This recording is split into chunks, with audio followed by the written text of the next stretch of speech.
UFC 304 has just wrapped up, and we have a lot to talk about after that. This is Daily Tap Outs. Welcome to the show. UFC 304 had its highs, and it definitely had its lows. There was a lot of decisions on this card, but a lot of the decisions that we ended up having were pretty good fights, actually. The early prelims on the night saw some good performances. Mick Parkin had a first-round knockout over Lucas Brzeski. Sam Patterson with a beautiful head and arm choke over Kiefer Crosby. That was a phenomenal finish.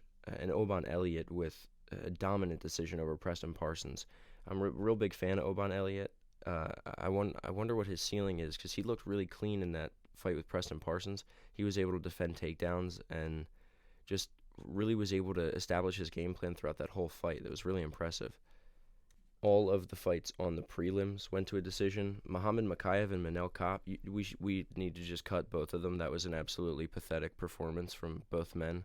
We had to keep them separate. We have 50 security guards in the octagon, and then we finally let the hounds loose, and they just stare at each other for 15 minutes. That was absolutely pathetic.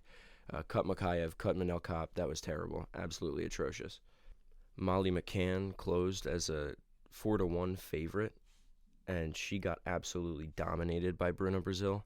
Bruna Brazil is one of these fighters that not a lot of people talk about in women's MMA, and she is a dark horse, let me tell you. She has been putting on some really good performances lately. We had two slow burner fights to open up the main card, Arnold Allen and Giga Chikadze.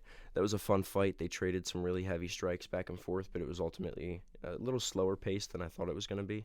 I had Giga winning that fight by decision or TKO, but Arnold Allen, again, was just really able to establish his game plan and fight really well. Same thing with Gregory Rodriguez and CLD. It was just a really, really well thought out fight from both men, and it's just a really fun fight to watch. Crazy cut towards the end of the fight had both men leaking. It was awesome. Bobby King Green got absolutely manhandled by Paddy Pimblett. I am a huge Bobby Green fan. This was a rough one to watch. He came out doing what he does. Hands low, hands up, talking smack to his opponent, throwing gang signs or whatever the hell he throws out at his opponents in the middle of the cage. He was doing all of that. Paddy threw on that guillotine. Beautiful transition to the triangle from the guillotine and just put Bobby out. It was good to see that Paddy didn't decide to completely rip Bobby's arm apart. That was good to see, because he had every opportunity to. Bobby was completely asleep. I'm going to make a separate video on Paddy Pimblett after that performance. That was phenomenal. His ceiling is higher than I think we all expected. Tom Aspinall. He just needs to fight John Jones at this point. We don't need the Stipe fight. All due respect to Stipe, we just don't need it. Tom is the guy. The post-fight interview, too, Tom is the guy. That's all I have to say. It was a little bit of an early stoppage. Great fight, though. It's heavyweight MMA. Anything can happen. Was Curtis going to get out of that situation? I don't think so.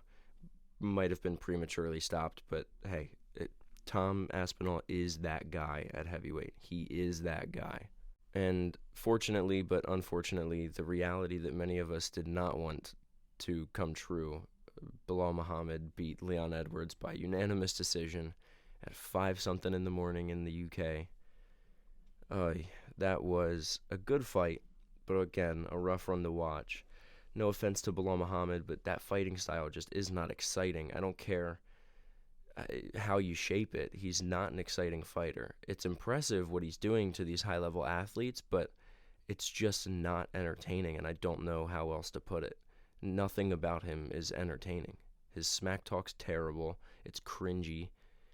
I want to be a Bilal Muhammad fan. I think some things this guy says in interviews is funny. He's a really nice guy, super charismatic, spreads a great message in the world. Like, the things this guy stands for are beautiful, but his fighting style is absolutely atrocious.